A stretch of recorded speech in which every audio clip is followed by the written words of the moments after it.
ఓం శ్రీ మాత్రే నమః. అమ్మ పిలుపు ఛానల్కి స్వాగతం అండి. ఈరోజు ఈ వీడియోలో మనం వృషభ రాశి వారి యొక్క జాతక ఫలితాల గురించి తెలుసుకుందాం. 2026 సంవత్సరం జనవరి 9వ తేదీ అనగా శుక్రవారం రోజు ఈ రాశి వారికి అసలు ఏం జరగబోతుంది అనే విషయాలన్నీ కూడా ఈరోజు ఈ వీడియోలో వివరంగా తెలుసుకుందామండి. అదేవిధంగా వీరి యొక్క గుణగణాల గురించి కూడా తెలుసుకుందాము. వీరికి రేపటి రోజు నుంచి ఏ విధంగా ఉండబోతుంది అనే విషయాలన్నీ కూడా ఈరోజు ఈ వీడియోలో వివరంగా తెలుసుకుందాం. అలాగే వృషభ రాశి అనేది రాశిచక్రంలో రెండవ రాశి. కృతిక 2, 3, 4 పాదాలు, రోహిణి 1, 2, 3, 4 పాదాలు, మృగశిర 1, 2 పాదాల్లో జన్మించిన వ్యక్తులు ఈ వృషభ రాశి కిందికి వస్తారు. ఈ రాశి యొక్క అధిపతి శుక్రుడు. ముందుగా వీరి యొక్క వ్యక్తిత్వాన్ని మనం గమనించినట్లయితే కనుక ఈ రాశి వారు ఎంతో మంచి మనస్తత్వాన్ని కలిగి ఉంటారండి. ఎవరికి కూడా చెడు తలపెట్టాలి అనే విధానాన్ని అసలు వీరు ఎప్పుడు కూడా ఆలోచించరు. కానీ ఎదుటివారు వీరికి ఎప్పుడు కూడా చెడు చేయాలి అనే గుణాన్నే కలిగి ఉంటారు. ఎందుకంటే వీరి యొక్క స్నేహితులు అందరూ కూడా వీరికి వ్యతిరేకంగానే ఉంటారు. వీరి యొక్క మంచితనం చూస్తూ అందరూ కూడా చులకనగా తీసుకుంటూ ఉంటారు. వీరెప్పుడూ కూడా ఎదుటి వారికి చెడు చేయాలి అని మాత్రం ఎప్పుడూ ఆలోచించరు. అందరికీ మంచి జరగాలి, అందరిలో మనం ఉండాలి అనే విధంగా ఆలోచిస్తూ ఉంటారు. ఎవరికి ఏ ఆపద వచ్చినా సరే నేను ఉండాను అనే భరోసా ఇస్తూ ఉంటారు. వీరు చిన్నప్పటి నుంచి కూడా ఎన్నో కష్టాలు పడి కుటుంబం యొక్క బరువు బాధ్యతలన్నీ కూడా వీరిపైనే పెట్టుకుని వారి యొక్క తోబుట్టువులు కానీ వారి యొక్క తల్లిదండ్రులు కానీ యొక్క బరువు బాధ్యతలు వారి యొక్క అవసరాలన్నీ కూడా వీరే తీరుస్తూ వచ్చారండి. కానీ వీరు అన్నిటి నుంచి కూడా ఇప్పుడు బయటపడే అవకాశం కనిపిస్తుంది. ఎందుకంటే వీరికి అన్ని శుభగడియలు అనేవి రాబోతున్నాయి. వీరు పడ్డటువంటి కష్టానికి ప్రతిఫలం అనేది లభించబోతుంది. బ్రహ్మంగారి కాలజ్ఞానం ప్రకారం బ్రహ్మంగారు ఏ విధంగా అయితే చెప్పారో అదే విధంగా వీరికి జరగబోతుందనే చెప్పుకోవాలి. ఈ రాశి వారు ఎప్పటి నుంచో ఎన్నో కష్టాలు పడి వాటి నుంచి ఇప్పుడు ప్రతిఫలం అనేది లభించబోతుంది. 2026 సంవత్సరంలో వీరికి కష్టాలు అనేవి ఉండకుండా పోతాయనే చెప్పుకోవాలి. కాకపోతే వీరు కొన్ని విషయాల్లో కొన్ని జాగ్రత్తలు అనేవి తీసుకోవాలి. డబ్బు విషయంలో మరీ ఎక్కువగా ఉండాలి, ఆసక్తికరంగా ఉండాలి. ఎందుకంటే వీరు డబ్బు చాలా ఎక్కువగా ఖర్చు పెడుతూ ఉంటారు. అలా డబ్బు ఖర్చు పెట్టడం వల్ల లక్ష్మీదేవి కూడా మన చేతుల్లో నిలవకుండా వెళ్ళిపోతుంది ఉంటుంది. కాబట్టి లక్ష్మీదేవికే చిరాకు తెప్పించేలాగా వీరు చూస్తూ ఉంటారు. 10 రూపాయలు ఖర్చు పెట్టే దగ్గర 5 రూపాయలే ఖర్చు పెట్టడం వల్ల లక్ష్మీదేవి యొక్క రాక అంటే మనము ఆదా చేయడం వల్ల కూడా మనకి లక్ష్మీదేవి అదే విధంగా మనకి చేతికి చేరుతూ ఉంటుంది. ఎందుకంటే అది ఎగ్జాంపుల్గా తీసుకోవచ్చండి. అలా చేస్తేనే మనకి రూపాయి అనేది మిగలటం అనేది జరుగుతుంది. లేకపోతే మనం ఎంత పని చేసినా సరే మనకి చేతిలో రూపాయి కూడా చిల్లిగవ్వ కూడా మిగలదని చెప్పుకోవచ్చు. అదేవిధంగా ఈ రాశివారు ఎవరైతే ఉన్నారో వ్యాపారస్తులకి రేపటి రోజు నుంచి మీ వ్యాపార జీవితంలో మంచి మెలకువలు అయితే మీరు నేర్చుకోబోతున్నారు. మీకు నిలిచిపోయి ఉన్నటువంటి వ్యాపారం పనులన్నీ కూడా రేపటి రోజు నుంచి పూర్తి అవ్వబోతున్నాయనే చెప్పుకోవాలి. ఇదివరకు ఏవైతే మీరు ప్రాజెక్టులు ఎవరైతే మీరు ఆపేసుకుని ఉన్నారో అవన్నిటినీ కూడా రేపటి రోజు నుంచి మీకు మంచి శుభ ఫలితాలు అయితే రాబోతున్నాయని చెప్పుకోవాలి. నిలిచిపోయిన పనులన్నింటినీ కూడా కంప్లీట్ చేయబోతున్నారని చెప్పుకోవాలి. అలాగే మీ జీవిత భాగస్వామి నుంచి మీకు మంచి సూచనలు సలహాలు అయితే మీరు అందుకోబోతున్నారు. వారి యొక్క కుటుంబ సభ్యుల నుంచి కూడా మంచి సలహాలు సూచనలు అందుకుంటారు. మీకు అన్ని శుభ ఫలితాలే వినబోతున్నారని చెప్పుకోవాలి. అలాగే ఈ రాశి వారు ఎవరైతే ఉద్యోగస్తులు ఉన్నారో మీ ఉద్యోగ జీవితంలో మీ పై అధికారుల నుంచి మీరు మంచి ప్రశంసలు పొందుకుంటారు. ప్రమోషన్లు పొందుకునే అవకాశాలు ఉన్నాయి. జీతాలు పెరిగే అవకాశాలు ఉన్నాయి. ఈ సంవత్సరంలో మీరు చాలా మంచి మెలకువలు అయితే నేర్చుకుంటారు. మీరు అనుకున్నవన్నీ సాధించగలుగుతారనే చెప్పుకోవాలి. కొన్ని మాత్రం మన చేతుల్లోనే ఉంటాయండి. అవన్నీ కూడా మనమే మార్చుకోవడం వల్లనే మనకి అన్ని ఫలితాలు అనేవి రాబోతున్నాయని చెప్పుకోవాలి. కాకపోతే మనం ఎంత ఎదిగినా సరే ఒదిగి ఉండడం అనేది చాలా ముఖ్యం. ఎందుకంటే మనం చిన్నప్పటి నుంచి కష్టాలు పడి బాధలు పడి పెరిగాం కాబట్టి అలాంటివన్నిటివి మనకు చాలా అలవాటే. కాబట్టి అలాగే మన యొక్క కుటుంబం పెద్దల యొక్క సలహాలు సూచనలు తీసుకుని మనం ఏ పనైనా చేయడానికి నిర్ణయం తీసుకోవడం వలన అలాంటి విషయంలో మనకి చాలా జాగ్రత్తలు పెద్దల మాట సద్దిమూట అన్నట్టుగా వారు చెప్పిన సలహాలు సూచనలు తీసుకుని నడవటం వల్ల మనకు అన్ని శుభ ఫలితాలే కలుగుతాయి.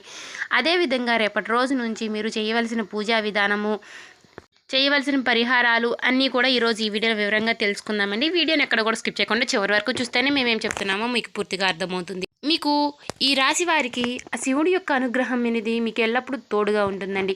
మీరు ఎన్ని కష్టాలు పడ్డా ఆ శివుడి యొక్క అనుగ్రహం వల్లే మీకు కష్టాలు అనేవి తొలగిపోతూ ఉంటున్నాయి. కాకపోతే మీరు ప్రతి క్షణము కూడా మేము ఇంత కష్టపడుతున్నాము, మాకు సరిగా ఉండట్లేదు, మాకు ఆరోగ్యం బాగుండట్లేదు, మాకు రూపాయి మిగలట్లేదు అని అనుకుంటూనే ఉంటారు. అది మనిషి యొక్క అలవాటుగా అని చెప్పుకోవచ్చండి. ఎందుకంటే మనకి దేవుడు అనేది ఎప్పుడు తోడుగా లేకపోతే మనం ఏ పని కూడా చేయలేమండి. దేవుడి యొక్క అనుగ్రహం ఉండటం వల్లే మనం ఏ పని చేసినా సరే ఒక్కొక్కసారి కలిసి రావకపోవచ్చు, కానీ ఒక్కొక్కసారి మాత్రం మనకు అన్నీ కూడా శుభ ఫలితాలే కలుగుతాయి. కాకపోతే మీకు ఈ రోజు నుంచి కూడా శివుడి యొక్క అనుగ్రహం అనేది మీకు ఎప్పుడు కూడా మెండుగానే ఉంటుందనే చెప్పుకోవాలి. ప్రతిరోజు కూడా వీలైతే శివుడి యొక్క ఆలయానికి వెళ్ళండి. శివాలయానికి వెళ్ళి 11 ప్రదక్షిణలు చేసుకుని ఓం నమః శివాయ అనే మంత్రాన్ని వీలైనన్ని సార్లు జపించుకోవడం వల్ల మీరు మంచి మనశ్శాంతిని అనేది పొందుకోగలుగుతారు. మాకు కుదరడం లేదు అనుకునే వాళ్ళు వీలైనన్ని సార్లు మనసులో ఓం నమః శివాయ అనే మంత్రాన్ని జపించుకున్నా పర్వాలేదండి. మనలో ఉన్నటువంటి సమస్యలన్నీ కూడా ఇలా చేయడం వల్ల తొలగిపోతూ ఉంటాయి. అలాగే ఎవరైతే నరదిష్టి నరఘోష సమస్యలతో బాధపడుతున్న వారు ఎవరైతే ఉన్నారో మీరు ప్రతిరోజు కూడా ఉప్పుతో దిష్టి తీసేసుకుని నీళ్లు పారే కాలువల్లో వేయడం వల్ల మీకు ఉన్నటువంటి సమస్యలన్నీ కూడా అలా తొలగిపోతూ ఉంటాయనే చెప్పుకోవాలి. అదేవిధంగా మీకు డబ్బు సమస్యలు ఉంటే ప్రతినిత్యము కూడా లక్ష్మీదేవిని ఆరాధిస్తూ ఉండండి. సంధ్యా వేళలో నిత్యము లక్ష్మీదేవికి ఉప్పు దీపం పెట్టడం వల్ల మీకు ఉన్నటువంటి డబ్బు సమస్యలు తొలగిపోతాయి.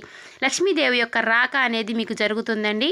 అలాగే అనారోగ్య సమస్యలతో ఎవరైతే బాధపడుతున్నారో మీకు అనారోగ్య సమస్యలన్నిటికీ చెక్ పెట్టే అవకాశం అయితే రాకపోయింది.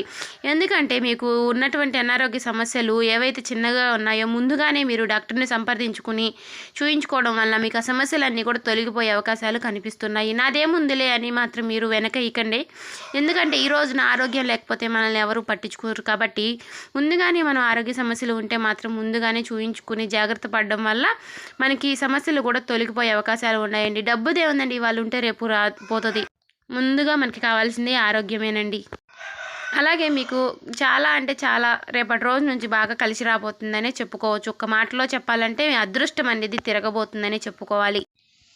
ఖచ్చితంగా మీరు డబ్బు సమస్యలతో బాధపడుతున్న వారు ఎవరైతే ఉన్నారో వారు ఎద్దు ఉన్నటువంటి ఫోటోని తీసుకొచ్చి మీ గుమ్మం బయట కుడివైపున తగిలించుకున్నట్లయితే లక్ష్మీదేవి యొక్క రాక అనేది మీకు జరుగుతుంది. ఎద్దు అంటే మనకి లక్ష్మీ స్వరూపంతో పోలుస్తాం కాబట్టి మన హిందూ సంప్రదాయంలో, కాబట్టి ఇలా చేయడం వల్ల లక్ష్మీదేవి యొక్క రాక అనేది జరుగుతుందని చెప్పుకోవాలండి. అలాగే ప్రతి శనివారము కూడా ఆ వెంకటేశ్వర స్వామి వారిని పూజించటం వల్ల కొన్ని సమస్యలు తొలగిపోతాయి. మనకి ఇంట్లో ఉన్నటువంటి గొడవలన్నీ కూడా తొలగిపోతాయండి. మనసుకు ప్రశాంతత అనేది లభిస్తుంది. మనకి ఎంత డబ్బు ఉండి ఏం సుఖం అండి, మనసుకు ప్రశాంతత లేనప్పుడు, ఇంట్లో ప్రశాంతత లేనప్పుడు ఇలా చేయడం వల్ల మీ భార్యాభర్తల మధ్య ఏమైనా గొడవలు ఉన్నా కూడా తొలగిపోతాయండి. నిత్యము కూడా ఇంట్లో దీపం పెట్టుకోవడం అనేది అలవాటు చేసుకోవాలండి. ఇలా చేయడం వల్ల మనకు మంచి శుభ ఫలితాలు అయితే లభిస్తాయి. అనారోగ్య సమస్యలు దూరం అవుతాయి. ఇంట్లో కొన్ని గొడవలు దూరం అవుతాయి.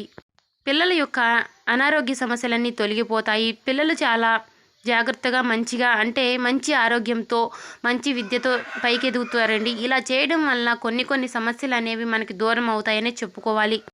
అలాగే ఈ రాశి వారికి రేపటి రోజు నుంచి ఒక మాటలో చెప్పాలంటే అదృష్టం అనేది పట్టి పీడించబోతుందనే చెప్పుకోవాలి. కాకపోతే మీకు ఒక నూతన వ్యక్తి పరిచయం అనేది జరగబోతుంది. అది ఎవరైనా చెప్పుకోవచ్చండి. ఆడ కాదు మగ కాదు, అంటే ఆడ వ్యక్తి అయినా సరే పరిచయం అవ్వచ్చు, లేదంటే మగ వ్యక్తి అయినా పరిచయం అవ్వచ్చు. వారి వల్ల మీరు కొన్ని మెలకువలు అయితే నేర్చుకుంటారు. కాకపోతే మీరు అందరినీ కూడా ఇట్టే నమ్మేస్తూ ఉంటారు. కాకపోతే ఎవరు అని ఆలోచించి కాస్త నిర్ణయాలు జాగ్రత్తగా తీసుకుని నమ్మడం వల్ల మీకు కొన్ని సమస్యలు కూడా దూరం అవుతాయి. కాకపోతే కొన్ని సమస్యలు తెచ్చుకునే అవకాశాలు కూడా ఉన్నాయండి. వారిచే మీకు కొన్ని మంచి మంచి సలహాలు సూచనలు వినవచ్చు, లేదంటే కొన్ని చెడు తలపెట్టే అవకాశాలు కూడా ఉన్నాయి. కాకపోతే మీరు ఎవరిని కూడా నమ్మకండి. వారు ఎవరు అని పర్టికులర్గా తెలిసినాకే మీరు ఎవరినైనా సరే నమ్మి జాగ్రత్తగా ఉండండి. ఈ వీడియో నచ్చితే సబ్స్క్రైబ్ చేసుకోండి.